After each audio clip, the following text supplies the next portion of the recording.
ассалому алайкум тамошобинони азизи телевизиони вилояти Суғд.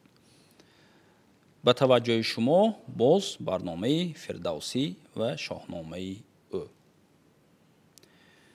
имрӯз меҳмони барнома ҳастанд устоди донишгоҳи давлатии Хуҷанд ба номи академик Бобоҷон Ғафуров, адабиётшинос Саидумрон Саидов.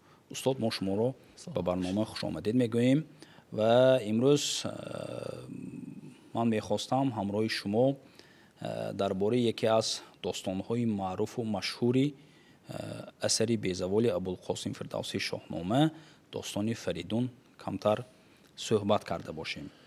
ва саволи аввалини ман ба шумо чунин аст. хуб, ҳар як нафаре ки Шоҳнома хондааст медонад ки чанд мисраҳои маъруфу машҳур дар бораи Фаридун ҳаст дар Шоҳнома. аввал мехостам ҳамун мисраҳоро ман барои шумо қироат кунам, шарҳи онро барои бинандагон баён медоштед. хуб, Фаридуни Фаррух фаришта набуд, зи мушку зи анбар сиришта набуд, ба додудаҳиш ёфт он некӯӣ, ту доду даҳиш кун Фаридун туӣ. хуб, вобаста ба ҳамин мисраҳо шумо чӣ фикру андеша доред? ҳазор ташаккур олимҷон. ман истифода аз фурсат ба онҳое ки барномаи Фирдавсӣ ва шоҳномаи ӯро тамошо мекунанд салому паём мерасонам. ман ниҳоят хурсанд ҳастам ки ҳамин барномаи шумо рӯз ба рӯз бинандагони худро пайдо мекунад. бисёр нафарҳо дӯстон, махсусан дӯстони суханшинос, адабиётшинос, забоншинос, муаррихон ба мо занг мезананд, махсусан аз маркази кишвари ази мо шаҳри Душанбе. мухлисони ин барномаи шумо зиёд аст ва ман фикр мекунам ки рафта рафта ин барнома дар шинохти Фирдавсӣ, махсусан шахсияти Фирдавсӣ, ҷаҳону олами маънавии ӯ, ҳамчунин шоҳномаи безаволи ӯ бисёр уқдаҳоро боз мекунад, бисёр чизҳоро бозгӯ мекунад ва бинандагон бештар аз пештар бо Фирдавсӣ ва шоҳномаи ӯ огоҳ мешаванд.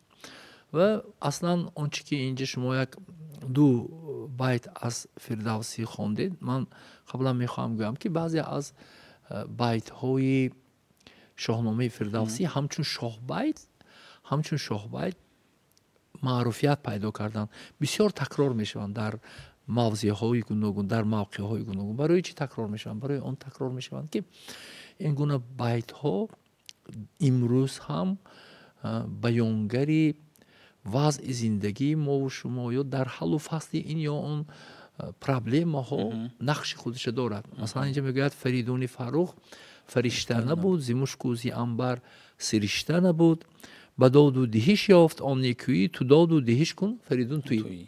аслан ҳоло мо албатта бармегардем ба қиссаи Фаридун, ба достони Фаридун, саргузашти худаш, саргузашти фарзандонаш, саргузашти набирааш ки дар шоҳномаи Фирдавсӣ инъикос шудааст. Фаридун вақте ки ба сари тахт менишинад, ҳамчун подшоҳ пазируфта мешавад ва баъди заҳоки морон меояд, воқеан дар кишвараш як адолат ғолиб меояд ва ӯ коре мекунад ки зиндагии мардум хуб бошад. ва мегӯянд ки баъд аз 1000 соли ҳукмронии заҳок, вақте ки Фаридун ба сари ҳукумат меояд, ба сари давлат меояд, оҳи мардум сабук мешавад ва дар давоми 500 соли ҳукмронии Фаридун бошад, мегӯянд ки ягон нафар аз гуруснагӣ намурдааст. бинед, хуб, вақте ки инсон албатта ба марги худаш, ба аҷали худаш вафот мекунад, ҳамин тур буд ки зиндагӣ ободу зебо буд. ва ана ҳамин некӯкориву хушкориву адолати Фаридун ба дараҷае расид ки мардум ӯро баробари фаришта медонанд.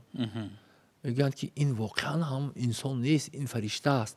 яъне ҳамин туре мекунанд ки онро як махлуқи осмонӣ, як чизе медонанд ки дар баробари фариштаҳо.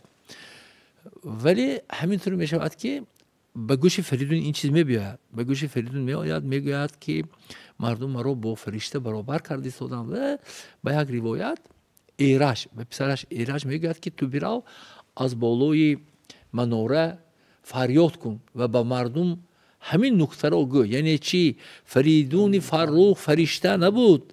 شما نگویید که وای فرشته است. فریدون فرخ معنیش میگه فرخ آدمی خوشبخت، آدمی خوشبخت، آدمی که نیکنام است، انسانی که همه او را دوست میدارن. برای هم میگه که فریدون فرخ، میگه که فریدون فرخ فرشته نبود. شما ولی فرشته نگویید.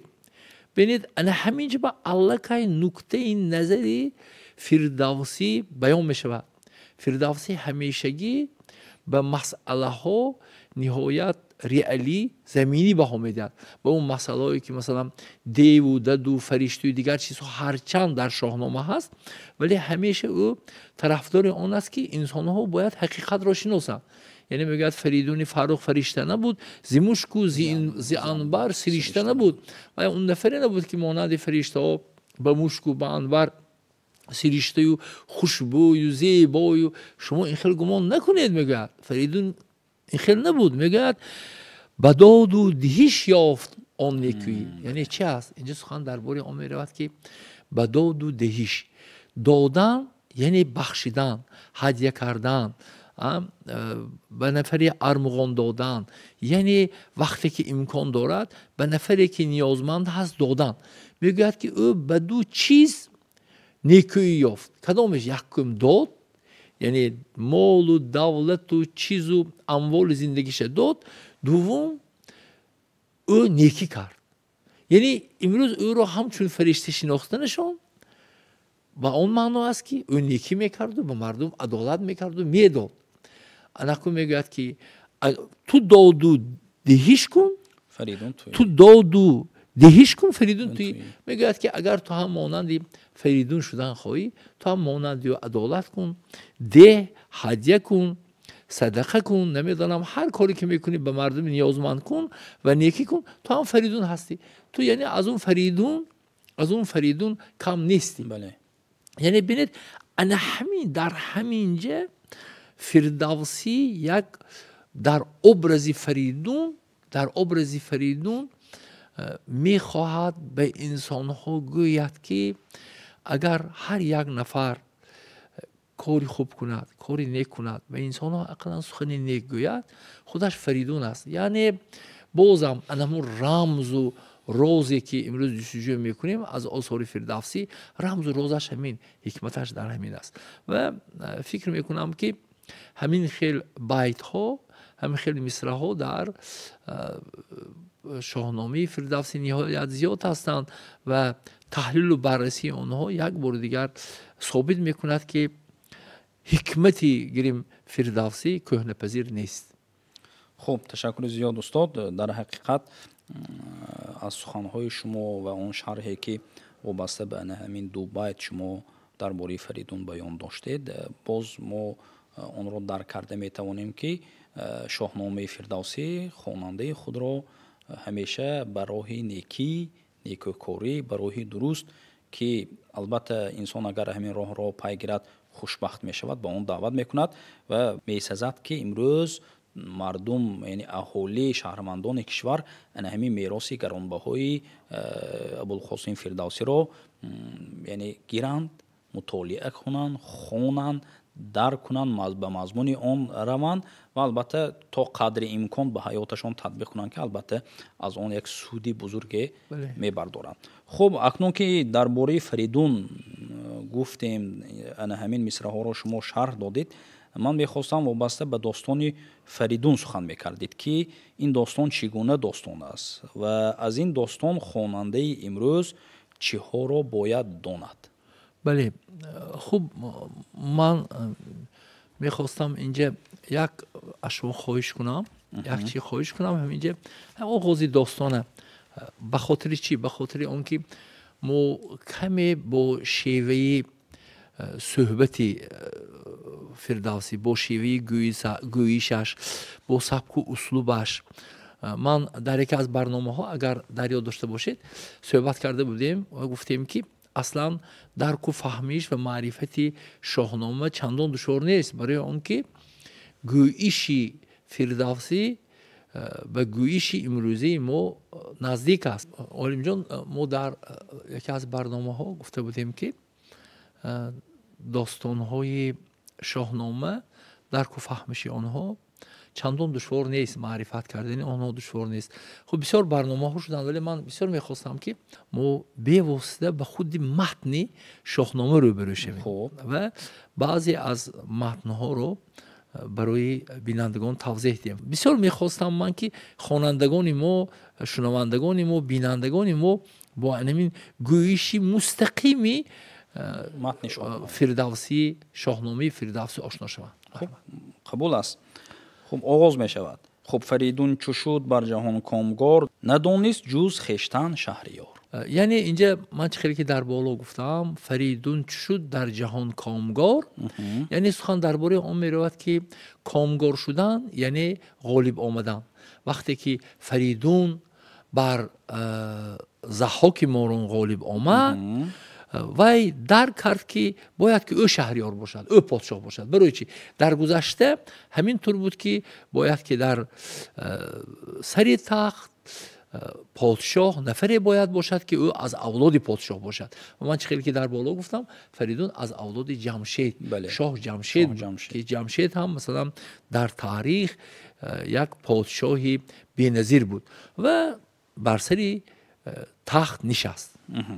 به رسمی کیان تاج و تخت مهی، بیاراست به کاخی شاهنشهی. بله، اینجا البته به همین چیز در همین بیت فردوسی میگوید که وقتی که او را اکنون خواستند انتخاب کردند، خودش هم وقتی که راضی شد، از روی رسم و رسوم پادشاهی، مهی اینجا به معنی بزرگی، یعنی او به تخت نشست. یعنی چطور به تخت نشستن فریدون رو اینجا تصویر کرده است. خب به روزی خجسته سری مهر ماه، به سر بر نهاد آن کیانی کلاه. یعنی سخن درباره مهر ماه می رود. خب یعنی کلاهش را، کلاهی تاجی را او زمان به سر گرفت که مهر ماه آغاز می شد. مهر ماه این که مهر ماه از روی امروزه سال شماری میلادی ما از 22 سپتامبر تا 22 اکتبر، این همون مهرگانی که ما میگویم دوره حاصل غنداری که امروز احیا شده است و امروز هم هست. یعنی در دوران استقلال ما این جشن همیشگی قید کرده ایستادیم. سخن درباره آن میرود که وقتی که او به سر تخت نشست مهر ماه بود. و مصری دوم چی؟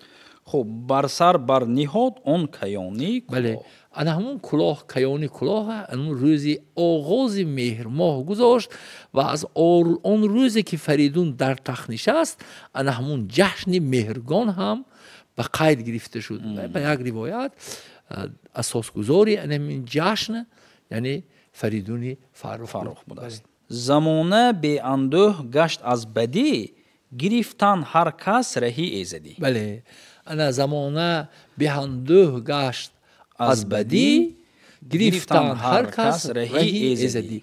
یعنی گفته ایستاد است که در دوران ضحاک کلان دنیا پوری اندوه بود، غم بود، کلفت بود. اکنون وقتی که فریدون به سر تخت نشست این غم و کلفت از بین رفت و مردم دیگر فقط در راه آفریدگار بودند. اونها شکر میکردند، شکرگزاری میکردند که فریدون بر این پادشاه بر سر تخت نشست و مردم از راه ایزدی بیرون نمیشدند. یعنی گپ درباره چی میرود؟ گپ درباره آن میرود که وقتی که ضحاک ماران زمان استبداد داشت، ظلم داشت، مردم مجبور بودند که از راه آفریدگار، از راه ایزدی دور روند، برای آن که ضحاک نمیگذاشت که آنها نیایش کنند، نمیگذاشت که آنها در راه راست باشند. دل از داوری ها بپرداختن، با آیین یکی جشن نو ساختن. بله، خواند درباره جشن مهرگان می رود به جهت آن که فریدون سر تخت نشست، اونها انمی یک جشن بزرگ مهرگان چی کردن؟ یعنی برای اونها هم جشن حاصل بود، هم جشن مهر بود، هم جشن به سر تخت آمدن یک پادشاهی با عدالت. خب بهترین نشستن فرزانگان شادکام، گرفتن هر یک زیا خود جام. بله، یعنی اینجا فرزانگان سخن درباره چی میرود؟ سخن درباره اون میرود که فرزانگان این مردم خیرتمند هستند. اکنون زمانی بود که وقتی که ضحاک بود در اطراف او انسان‌های خوب نبودند. خب یعنی در اطراف پادشاه هم اگر پادشاه فرزانه باشد، پادشاه واقعا هم عاقل باشد، در اطرافش هم فرزانگان میآیند. یعنی گفته ایستاده است که به همین بیت فردوسی میگوید که وقتی که فریدون بر سر حکومت آمد، در حکومت هم نفرهای آمدند که اونها دانشمند، عاقل، خردمند بودند و اونها نشستند. اکنون وقتی که در جام یاقوتی وقتی که شراب گرفتند گفتند، یعنی اونها جام میگرفتند و مصلحت میکردند که زندگی روزگار مردم چخیل پیش برند. یعنی فریدون شاهی بود که با مصلحت فرزانگان حکومت رو پیش میبرد. بهترین مایی روشن و چهره شاه نو، جهان نو زیداد و سری ماه نو. بله، یعنی گفتیم ماه نو، برای چی سری ماه نو؟ یعنی آغاز مهربان. یعنی اینجا گفته است که هم پادشاه نو شد، هم زندگی نو شد، هم عدالت آمد، یعنی روزگاری نو شد. یعنی اینجا مای، شراب، عید، این یعنی معنی اون رو دارد که مردم یک اندازه حق داشتن، حقوق داشتن که شادی کنن، خرسندی کنن. یعنی انا همین واقعه های سرور بخش چیکار کنن؟ قید کنن. بفرمود تا آتش افروختن، همه عنبر و زعفران سوختن. بله، یعنی عنبر و زعفران این چیزهای خوشبویی ها آتش میکنن، بالای آتش میاندازن تا همه جا خوشبویی شود. و در عید مهرگان هم همین خیلی ما آتش افروختن. خب این آتش افروختن اصلا این عنعنه نیاگان است. عنعنه نیاگان است. وقتی که آتش می افروختن این معنی اون رو داشت که این نشانی خرسندی هم بود. یک نشانی خرسندی، یک نشانی گرمی. آتش افروختن که اکنون دیگر زندگیشون گرم میشد، روزگارشون گرم میشد، حیاتشون گرم میشد. اکنون زعفران و این چیزهای خوشبوی بالای آن میانداختن که همه جا رو مثلا فرا گیرد انمی خوشی و خوشبویی. بله. یعنی این همون معرکه و عنعنه هایی که مثلا گذشتگان ما برگزار میکردن. خب پرستیدن مهرگان دین اوست، تناسانی و خوردن آیین اوست. بله، یعنی اینجا گپ درباره بازم در ادامه می رود که اکنون دیگر خرسندی، شادی این آیین او است. یعنی گپ درباره اون می رود که همون خرسندی که هست، آغاز خرسندی، یعنی فردوسی بر آن اشاره میکند که این آیین اوست. او میخواهد که اون روزی که مردم خرسندی کرده ایستادند و به خاطر او به سر تخت آمدنشان خرسندی کرده ایستادند، فریدون میخواد که همین خرسندی اونها همیشگی باشد، جاودانی باشد. این آیینی اوست و واقعا هم خیلی که من در بالا گفتم در 500 سال حکمرانی فریدون یک نفر هم از گرسنگی نمرده است، یک نفر هم گریه نکرده است، یک نفر هم غم نخورده است. خب اگر یادگار است از او ماه مهر، بیکوشو برنج ایج من موی چهر. بله، اکنون گفته ایستاده است که همین ماه مهر، همون جشن مهرگان در نظر دارد. این از فریدون یادگار است. تو بدون که این یادگاری ساده نیست. بنابراین وقتی که تو میشنوی که عید مهرگان است، تو خرسندی کن، هرگز تو چهرهت نگیر. یعنی به خرسندی او تو باید خرسند شوی. اکنون سخن فردوسی به اون انسان‌هایی که اونجا زندگی میکنن، یعنی الکی سخن فردوسی برای اونهایی که در زمان فردوسی زندگی میکردن. یعنی میگوید که این آیین پدران ما هست که عید مهرگان، عید حاصل قید میکردن. بنابراین هر سال همین وقت در آغاز ماه مهر، وقتی که مهرگان میآید، تو باید خرسندی کنی، هرگز چهره را گرفته نکنی، هرگز تو غمگین نباشی. یعنی در روز عید تو باید چیکار کنی؟ خرسند باشی، یعنی شادی کنی. بهترین. بله. ورا بود جهان سالیان 500، نیفکن یک روز بنیادی بد. حاضر همین سخن را گفتید شما. بله. همین خودی نام فریدون هم یک آهنگی دارد. مثلا امروز بسیار نفر فرزندشون فریدون میگذارن، خودش هم همین فریدونی. وقتی که فریدون میگن از پس اون فاروق میآید. همین فاروق و فریدون با هم دیگر اینقدر مرادف هستند که ببینید انا همین نام این از عمل فریدون بوده است. بله. جهان چون برابر نمان ای پسر، تو نیز آز مپرست و انده مخور. بله، اینجا اشاره میکند که این دنیا دنیای گذران است، مثلا این دنیا نمیماند. از همین نقطه نظر تو نیز اینجا اوز به معنی نفس، به معنی بدی، هرگز توی هم بدی مپرست، تو همیشه برای نیکی کوش. وقتی که فریدون 500 سال نیکی کرد تو هم باید که پیرو او باشی. به همین معنی. بله. خوب. نمونه چنین دون جهان بر کسی درو شادکامی نیابی بسی. بله. این دنیا میگوید که نمی ارزد که تو به کارهای بد گذرانی، زیرا این دنیا به کسی باقی نمون. اکنون فردوسی اشاره دارد که با وجود اون که فریدون همین قدر نیکی کرد، 500 سال عمر دید، بعد از 500 سال حکمرانی از این دنیا رفت.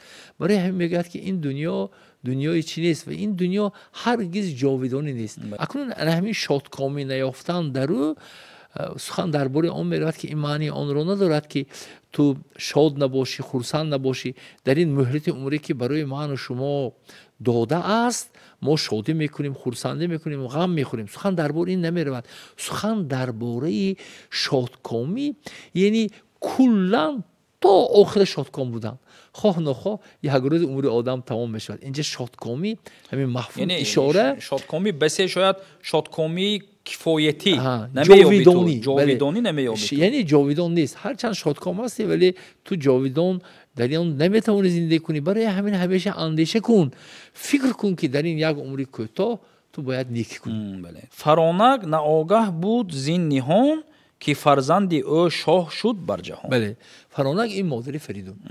فرانک این مادر فریدون، ما گفتیم که به خاطر آن که فرزندش در پناه باشد، فرزندش در آسایشتگی باشد، او را پنهان میکند از ضحاک، در الهیدگی پرورش میکند و حتی گفتیم که با شیری گاو او کلام میشود.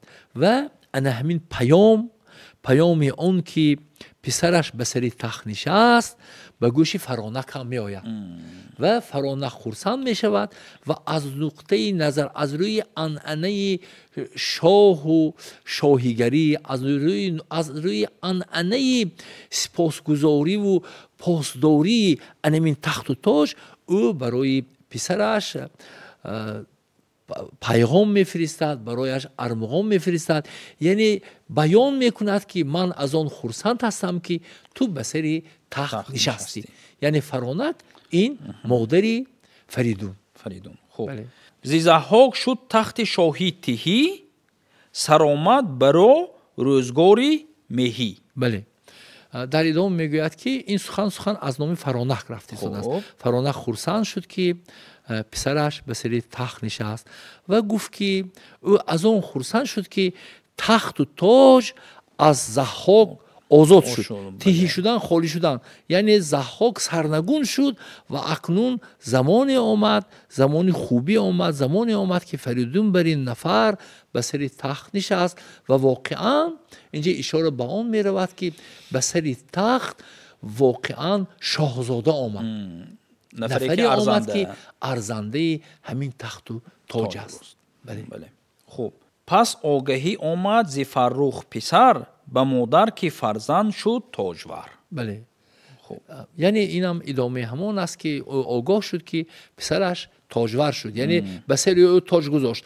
در بالا سخن درباره آن میرود که عالم جان، و او خبر رسید که او غالب آمد، بر ضحاک غالب آمد، او سزاوار تخت و تاج است.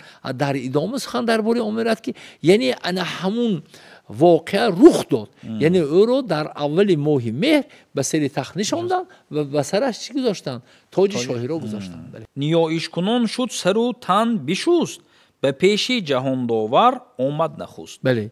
یعنی فردوسی بر اون اشاره میکند که او یعنی مادرش رو در نظر یعنی مادرش یعنی خودش رو تازه کرد، شستشو کرد و با دیداری فریدون از کل تمام مردم اون دیار اولین شده به تبریک مادرش در آمد. یعنی نخستین شده فرانک در آمد و پسرش رو تبریک کرد که تو پادشاه شدی. نهاد آن سرش پس بر خاک بر، همه خان نفرین به ضحاک بر. بله. وقتی که به نزد فریدون آمد همچون رمزی احترام سر به زمین گذاشت و به ضحاک لعنت میخوند و شکر هم میکرد که ضحاک از سر تخت رفت. بله. همه آفرین خون بر کردگار، بر آن شادمان گردشی روزگار. بله، هم از گردشی روزگار به این حادثه از آفریدگار سپاسگزاری میکرد که پسرش را به این تخت نشان و به طور مادر فریدون را مبارکباد کرد. خوب استاد، تشکر. ما در اینجا چند بیت ها را از داستان فریدون به بینندگان هم خواندیم و شما شرح دادید. اکنون در آخری برنامه از شما خواهش میکردم که وابسته به همین موضوع امروزه یک مختصرا کمتر سخن میکردید. بله، خب من و شما کاری را انجام دادیم به خاطر آنکه به هر حال شنوندگان بینندگان یک آگاه شوند که مثلا اصول بیان فردوسی چه خیلی است. ولی این داستان فریدون عجیب است. وقتی که مادرش مبارکباد میکند، بعد آن او خانه‌دار میشود، همسرانش، و در یک مدت او صاحب فرزندهای هم میشود. فرزندانش سلم، تور، ایرج و به 3 فرزندش در همین داستان آمده است که اول از یک نفر خدمتگارش خواهش میکند که از پادشاه یمن برای او عروس بیارد. اصلا میگوید که برای او جستجو کن تا برای اونها زن عروس‌های شایسته دریابی، و اون نفر جستجو میکنه و در میابد که پادشاه یمن که سرونام داشت 3 نفر دختر داشت و اون 3 نفر دخترش شایسته فرزندان که هستند؟ فریدون هستند. خب اونجا قصه همین خیلی می شود که سر اول راضی می شود که 3 دخترش رو به فرزندان فریدون دهد، ولی باز نشسته میگوید که فکر میکند که چه خیلی میشود که من از این دخترهایم جدا میشوم. برای همین راهی حیله رو میگیرد، زیرا به او مصلحت میدهند که اگر تو مبادا نیگویی فریدون جهل میکند، میتواند بر مقابل تو جنگ کند و میخواهد که من جنگ رو نمیخواهم. یعنی رد کردن هم مشکل بود. رد کردن دشوار بود. ها گفتم نمیتوانست، راضی هم شده نمیتوانست، به خاطر اون که نمیتوانست از دخترانش جدا شود. برای همین چند راههای حیله و نیرنگ میگوید که سلم و تور و ایرج به نزد من بیایند تا اونها رو من سنجم. و فریدون که خودش یک پادشاه عادل و دانا بود، میدونست که او جوانان رو میسنجد و برای او مخصوصا فریدون احساس میکند که شاید او برای شما 3 دختر را نشان میداد و میپرسد که کدام کلانی، کدام میانه، کدام خردی، و فریدون راههایش را میگوید که چه خیلی دریابند و همینطور میکند.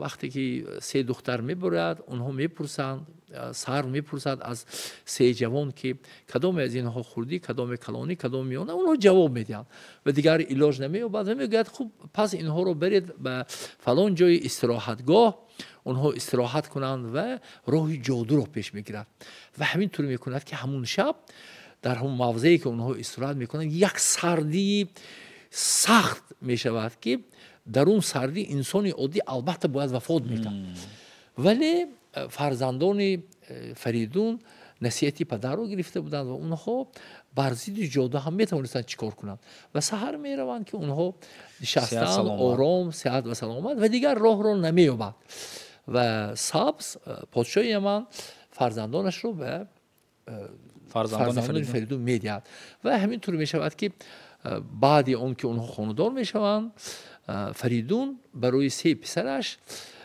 3 کشور را تقسیم میکند. برای سلم مغرب، برای تور مشرق و برای ایرج ایران زمین را میدهد و اونها را گسیل میکند. ولی با گذشت زمان سلم و تور نسبت ایرج حسد میبرند. اونها سوال میدهند که برای چی پدرمون ما رو از خودش دور کرد و لیکن ایرج رو در کنار خودش موندن. اینجا باز یک قصه دیگر است که فریدون از مدبران میپرسد درباره سرگذشت فرزندانش که چه خیل. اونها میگن که سلم و تور خوشبخت میشوند ولی ایرج بدبخت. ولی با وجود این ایرج رو البته دوست می داشت، اونها زندگی داشتن و سالم و تور کار میکنند که بر پدرشان و بر ایرج مکتوب می نویسند که این چه بی‌عدالتی است که برای چی ما در مغرب و مشرق هستیم و ایرج در آنجا. و قصه همین خیلی میشه، من کوتاه‌تر میگم. فریدون کار میکند که دو پسرش ایرج رو به نزد اونها دعوت میفرستند، میرود خدا رو صحبت کن. اونجا باز بحث میرود، بعضا فریدون میگوید که باید نروی، شاید اونها بر مقابل تو کار رو انجام میدن، ولی ایرج میگوید که اونها برادران من هستند، اونها باید حرف مرا فهمند، من میروم با اونها خودم صحبت میکنم. در آغاز اونها نهایت خوب قبول میکنن ایرج رو، با همه و دمدمه قبول میکنن، خوب همش خوب. ولی همین طور بین اونها بحث میشود. سالم و تور حسد کینه خود رو بر ایرج میگذارند و همینطور میکنند که او رو میکشند. ایرج رو میکشند و سری بریده رو و فریدون میفرستند و همینطور خوب با زندگی دوام میکند. و با گذشت ایام فریدون میتوانست که پسرانش تور و سالم رو اذیت دهد، آزار دهد یا حتی به قتل رساند. البته که اونها هم پسرهایش بود، این کار نمیکند. و همینطور میشود که همسر ایرج باردار بود، حامله بود و فریدون بسیار امید میکرد که از او پسر شود، ولی متاسفانه پسر تولد نمیشود، دختر تولد میشود. ولی از آن دختر یعنی او رو به پشان به شوهر میدین، از اونها یک پسر به دنیا میاد که نام آن منوچهر. و قصه همین خیلی دوام میکند و فکر میکنم که قصه منوچهر و فریدون گویا طرفداری آن است که منوچهر باید قصدی پدرش رو از سالم و تور گیرد و منوچهر کلان میشود و میخواهد که قصدی پدرش را از برادران او گیرد و در دل تور و سالم البته وهم میافتد و همینجا باز داستان ادامه دارد. به هر حال من بسیار میخواستم، من این قصه رو مخصوص نقل کردم که بینندگان ما خودی کتاب دریابند، توجه بیشتر پیدا اونجا کنند. بسیار در همین داستان بسیار لحظه های هستند، بیانی زیبا هستند. چه خیلی که ما در همین بیت ها خوندیم. قصه فریدون، داستان فریدون یک داستانی واقعا هم عبرت انگیز است. خب تشکر زیاد استاد، سلامت باشید. در حقیقت من هم با شما موافق هستم که شما در اینجا چند گوییم لحظه های بسیار یک نوتکرار و شوق‌آوری همین داستان را ذکر کردید.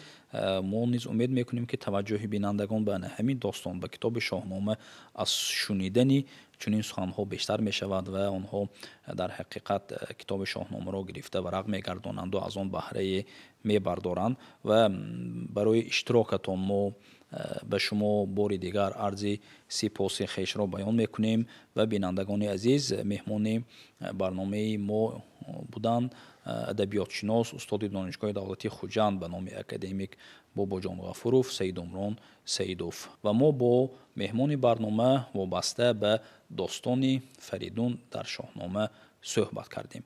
در همین جا برنامه فردوسی و شاهنامه او با آخر میرسد. خیر، سلامت و سربلند باشید.